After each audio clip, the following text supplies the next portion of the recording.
Preocupante aumento que afecta directamente a su bolsillo. Los gastos comunes que aumentan en algunas comunas hasta cercanos al 40%. Por ejemplo, en Peñalolén, 39,2%. Maipú, 35% de aumento en el gasto común en los últimos meses. Las Condes, 31,8%. La Reina, 27,1%. Y Estación Central, 25,2%. Pero ¿de qué estamos hablando cuando nos referimos al gasto común?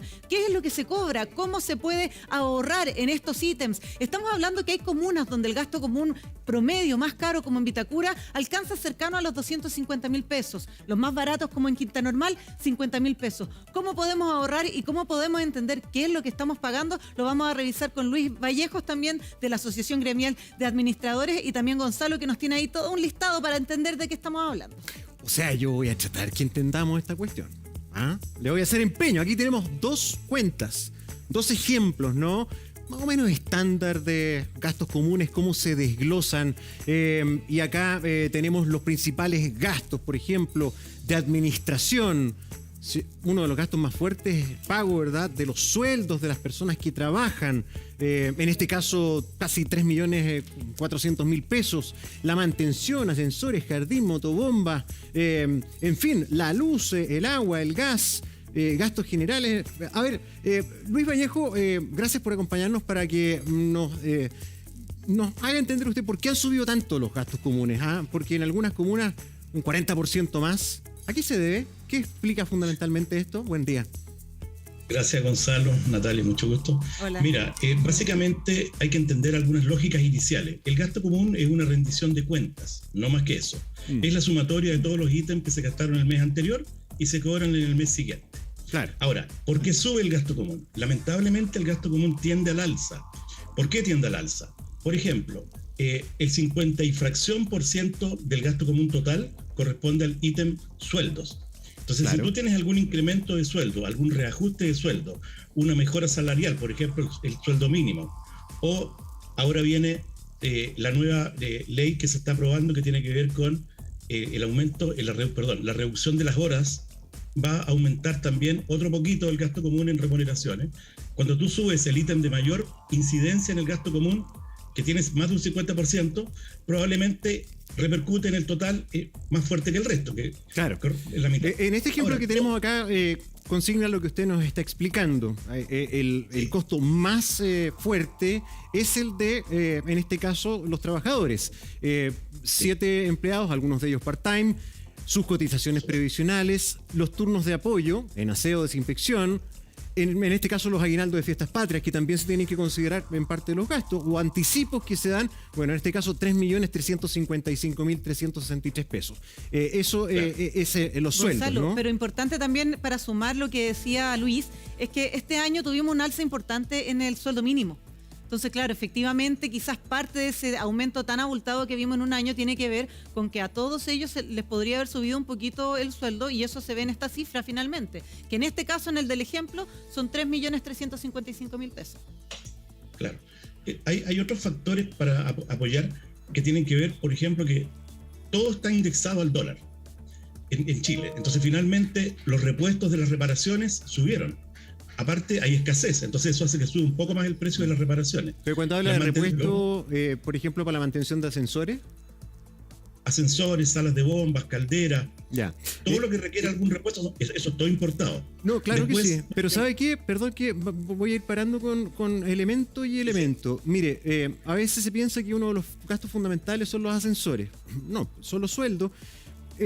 Mantención de ascensores, en este caso, 200.000 pesos. 200.000 pesos. Sí. Eso se paga entre todos los propietarios del edificio, en este caso. Sí, correcto. Ya, pero uno entiende que suba, pero en Peñalolén subió casi un 40%. 40%. ¿Ah? Sí, el sueldo mínimo no subió un 40%. No. Los repuestos tampoco subieron un 40%. Entonces, ¿por qué esos saltos tan grandes de aumento del gasto común? Bueno, hay que analizar caso a caso, pero finalmente hoy día tenemos servicios como el alza del gas, si tú tienes un edificio que tiene caldera de gas Sí, eso es cierto. para calentar el agua, ahí tuviste un incremento importante. Si tienes otra caldera para calefacción, cuando la enciendes se te va a un incremento mucho mayor, que golpea muy fuerte en los gastos comunes. Entonces, Luis. los servicios básicos han tenido un alza también. Claro, ya, los servicios básicos por un lado han tenido un alza, pero también puede pasar el tema de los repuestos, que haya una incidencia. Por ejemplo, se nos echó a perder una caldera y el repuesto sea muy caro o la reparación sea muy cara y eso se prorratea en distintos meses para que no salga tan abultado el pago. ¿Puede deberse a ese tipo de incidencias también que uno vea un alza que se mantiene en el tiempo en el gasto común? Lo que pasa es que primero tienes el gasto común base, y muy bien como explicas tú, se puede dividir, en la medida que las finanzas del condominio lo permitan, alguna reparación en varias cuotas para que no impacte tanto en el gasto común. Claro. Pero efectivamente, si el repuesto antes costaba 100, hoy día puede costar fácil 180. O sea, así ha sido el alza en algunas cosas de reparación. Claro, acá hay un ítem que siempre cuesta entenderlo, ¿qué es en la práctica? Hay un famoso fondo De reserva. de reserva, parece que se llama, Sí, ¿cierto? por acá había un fondo de A reserva, ver. lo vamos a buscar, lo vamos a buscar. Abajo. anticipo. Lo tienes abajo, Gonzalo, lo tienes abajo Abajo. ahí. Fondo de reserva. Al final. Acá Fondo de está, reserva. Ahí, por fondo ahí. de reserva, gracias, estoy un poco ciego. Aquí. Son 472.000 pesos, fondo de reserva, en este caso. ¿Qué es el Correcto. fondo de reserva, don Luis? Bueno, el fondo de reserva está definido por ley. La ley nueva de copropiedad 21442 define que el fondo de reserva mínimo es de un 5%. En este caso que tú estás mostrando es un 10%. ¿En qué? Bueno, el fondo de reserva, ¿para qué se usa? Es para reparaciones urgentes, certificaciones y en general gastos que tenga el condominio, que tengan comprometida la seguridad, por ejemplo, o que sean poco habituales. Es un fondo de resguardo, no es un fondo de libre disposición. Es un fondo que tiene claramente definido en qué se debe gastar. ¿Se tiene que rendir en qué se ocupa el fondo de reserva? Sí, todo. No, se tiene que rendir Todo se todo. rinde. La nueva ley implica que hoy día, en la emisión del gasto común del mes, tiene que ir un flujo de caja, los ingresos, los egresos y una especie como de mini balance. Y ahora en las asambleas, los administradores deben enviar un balance antes de hacer la asamblea y en la asamblea debe ser aprobado. Oiga, Hay Luis. mucho más control en la nueva ley. Yo leía por ahí que esta parte, la del uso de los consumos, los gastos, por ejemplo, de la luz, que la luz podía llegar a significar hasta el 9% de un gasto común, pero acá vemos que la cifra es mucho más baja, quizás porque se optó por luces LED. Pero ¿qué pasa cuando una administración no tiene la luz LED y quiere hacer ese cambio, por ejemplo? ¿También vamos a ver un aumento, por lo menos durante unos meses, que se podría prorratear para que el golpe no sea tan fuerte? Lo que pasa es que todos los sistemas de mejoramiento energético funcionan así. O sea, se hace una inversión inicial y esa inversión se paga durante una cantidad de meses y después empieza la baja, cuando ya como que se financió todo. Y después viene un consumo que muchas veces es menos de la mitad. Entonces se va pagando una cosa con otra. O sea, puede ser recomendable a aquellas comunidades y a aquellos vecinos que hoy día nos estén viendo, que revisan este mismo papelito que les llega todos los meses y dicen, oye, mira, es muy alta la cuenta de la luz respecto al total que tenemos. O sea, supera esto será, no es ni siquiera la mitad, no es ni siquiera el 5% de la cuenta total. Si encuentran que está muy alto, ellos pueden proponerle a su administrador, oye, busquemos una manera más eficiente para que a largo plazo nos bajen a todos los gastos comunes. Sí, hay algunas mecánicas que hay que tener claras en los condominios. Uh-huh. El comité de administración representa a los vecinos y el comité de administración fiscaliza al administrador. Ya. Entonces los vecinos deben referirse primero al comité de administración que le da las instrucciones al administrador. En el caso de la energía eléctrica tengo que explicar alguna cosa. Primero, si tú tienes ascensores, tienes bombas de agua para la impulsión, estás usando energía trifásica, que es más económica. Cuando tú hablas de luces de pasillos, por ejemplo, y de áreas comunes, la incidencia no es tan alta, aunque toda rebaja ayuda. Ya. Lo que yo recomendaría para hacer un poquito más de ahorro es ir un poco más allá. Por ejemplo, existe algo que se llama el net billing en las compañías eléctricas, donde tú te instalan un medidor especial, Ya. colocas paneles solares en el techo, los edificios tienen tremendas azoteas, y generas net billing donde vas devolviendo la energía que te Sí. sobra Y te descuento. todo está automático, ¿eh? Y viene rebajado en la boleta, así no hay mucho que hacer. Se hace una inversión inicial en paneles que duran muchos años y al cabo de 2-3 años ya te financiaste la inversión, mejoramiento energético y empiezas a ganar. Y es muy caro hacer eso. Ahora, cuando se hacen estas cosas, por ejemplo, esa inversión de placas solares arriba del edificio en la azotea, eso ¿Cómo se decide? ¿Los propietarios tienen que estar de acuerdo? ¿Se debe exigir una votación en la asamblea? ¿O acá, no sé, es una decisión que todos tienen que asumir nomás? Mayoría gana. No. Esto está muy reglamentado ahora en la nueva ley. Es todo lo que tenga que ver con una inversión, por ejemplo, que se va a interactuar con un área común, como es la azotea, debe ser aprobado por la mayoría reforzada, 66%, en asamblea extraordinaria. Y la ley te da la opción de hacer una consulta por escrito, donde se presenta el proyecto a todos los vecinos por igual, impreso, lo revisan ¿No te y lo viste, aprueban. No, que un joven aquí muy atento vino a recoger una tapa que se le cayó a doña Nati. Estamos en vivo, sí. Oye, Luis. Es que estaba jugando con esto. Qué bueno que explique eso, porque claro, de repente hay administraciones que son bien como arbitrarias. Oiga, pero es que eso mismo, ¿cómo se puede recomendar a las administraciones para que tengan gastos eficientes, si quieren pintar algo? ¿Qué recomendaciones se le puede dar para que al final a los vecinos les salga más barato? Y ya nos están llegando también la pregunta de Twitter. La vamos a revisar. Que ver con eso, mira, dale. Mira, ¿sí? Mira, leámosla. Vamos. J. Andrés Severino nos pregunta, ¿todos los gastos que se realizan en favor del condominio deben ser aprobados por la asamblea? Muchas veces se gasta el dinero y después se aprueba. O bien se informa diciendo fue necesario hacer ese costo y solo se pasa la boleta. Eso, claro, se refiere a cuando se hace un gasto y después se informa, tuvimos una emergencia y tuvimos que hacer este arreglo. Claro. La respuesta no es una sola para Andrés. Primero, el administrador está facultado por ley a proteger a los residentes de las comunidades. Por lo tanto, si hay alguna cosa que hay que arreglar en forma urgente por tema de seguridad, para eso tiene el fondo de reserva. O sea, se rompió un ventanal en la entrada que genera un perjuicio de seguridad, el administrador tiene que cambiarlo y ponerlo. No empezar a hacer 4 cotizaciones y poder hacer 3 días. Primero. Después de eso, el comité de administración, según el artículo 17 de la nueva ley, dice que tiene las mismas facultades que los vecinos reunidos en asamblea. ¿Por qué existe el comité? Para no ser asamblea por todo. Entonces, finalmente, el comité se debe a los vecinos, explica las cosas, todo como corresponde con los presupuestos, pero efectivamente puede hacerle inversiones que correspondan para el condominio sin pedir autorización a todos los vecinos. Ahora, mi recomendación como administrador viejo es preguntarle a la gente... Con experiencia. Cosas.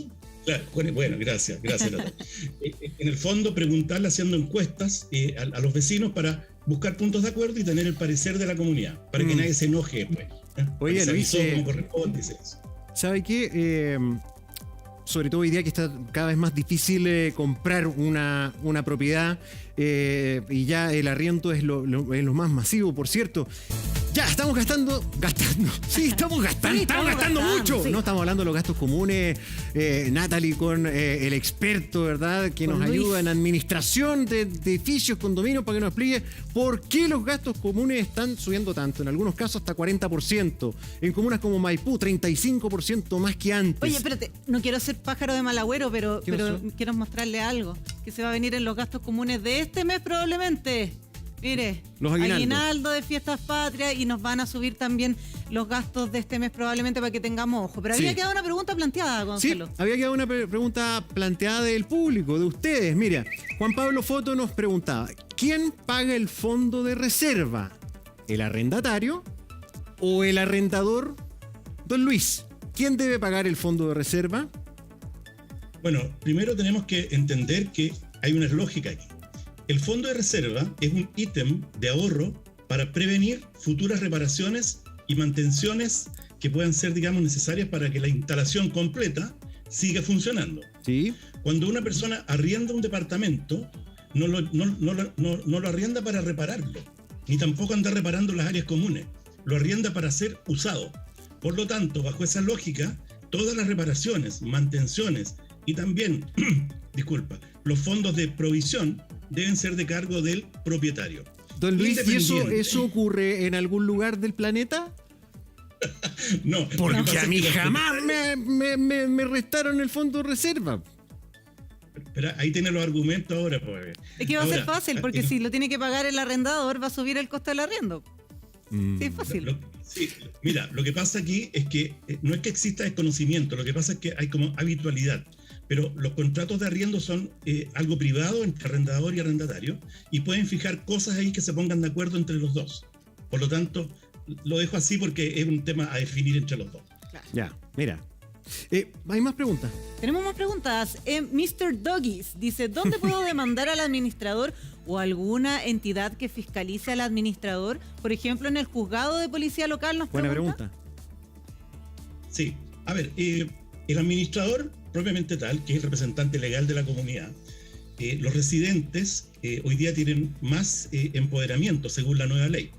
Está a punto de entrar en vigencia, se está trabajando en ello, que la ley ya lo tiene aprobado, que es, digamos, el Registro Nacional de Administradores, que para poder administrar tienes que estar en el registro. Conjuntamente con eso se creó la Secretaría de Condominios, que está a cargo del MIMBU. Ellos van a poder recibir quejas de problemas con los administradores con la debida documentación adjunta. Ahora, esto va a empezar a funcionar en un año más, en abril, porque está haciéndose el reglamento. Por ahora, para contestarle al señor, hoy día pueden asistir al juzgado de policía local haciendo una querella infraccional o una demanda derechamente contra el administrador. Oiga, Luis, ¿qué pasa si un arrendatario o un propietario no paga los gastos comunes? ¿Se le puede cortar los servicios? Sí, hoy día la nueva ley de copropiedad tiene nuevas, más garras, diría yo. ¿Ya? ¿En qué sentido? Primero, antes solamente se podía solicitar el corte de energía eléctrica. Para eso existe todo un procedimiento que hay que hacer con las empresas eléctricas, no es que ir a cortar nomás. Después se agregó ahora que se puede cortar la calefacción, ese es un área común, por lo tanto es llegar y cortarla.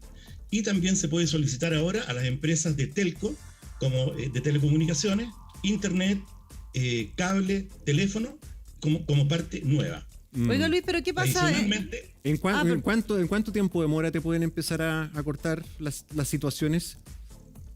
desde el tercer mes de gastos comunes continuos o discontinuos. Ya. Luis, pero en los edificios donde la electricidad está asociada a todo, porque hay varios edificios que ahora es todo eléctrico, la cocina, muchas veces el agua caliente, la caldera es Sí. eléctrica también. ¿Qué pasa ahí? ¿Se puede cortar incluso si a uno no, los dejan sin poder utilizar la cocina, por ejemplo? Lo que pasa es que es un tema legal, digamos. O sea, la ley da la facultad al administrador con la aprobación del comité y no dice córtele a este otro. Ya. Lo único que pasa acá es que las empresas eléctricas, cuando uno les solicita el corte, ellos no pueden cortar, por ejemplo, cuando hay un electrodependiente. Esas listas las manejan ellos, porque las personas se deben registrar en sus respectivos sitios web. Oiga, estamos conversando con Luis Vallejo, que nos explica, ¿verdad? El expresidente de Agasech, de los administradores, por qué han subido tanto los gastos comunes, pero además entender los cobros. ¿Qué tenemos que pagar? ¿Qué no tenemos que pagar? ¿Qué nos corresponde cuando somos propietarios? ¿Qué nos corresponde cuando somos arrendatarios?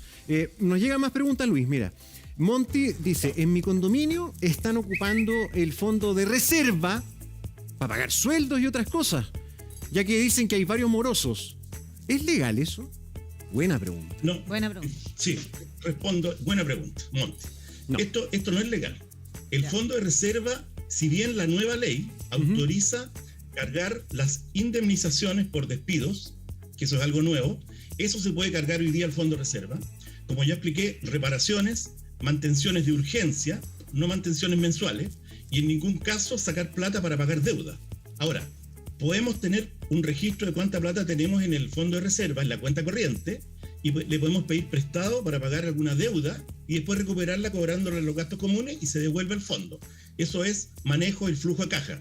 Pero derechamente, pagar algo y no cobrarlo en el gasto común es lo que no se puede hacer. Luis, y se estaría cayendo en dos problemas. Una pequeña aclaración solamente para dejar bien clarito el punto. Si una persona debe los gastos comunes, se le corta la luz porque está debiendo ese ítem, incluso si está al día en el pago de esa cuenta.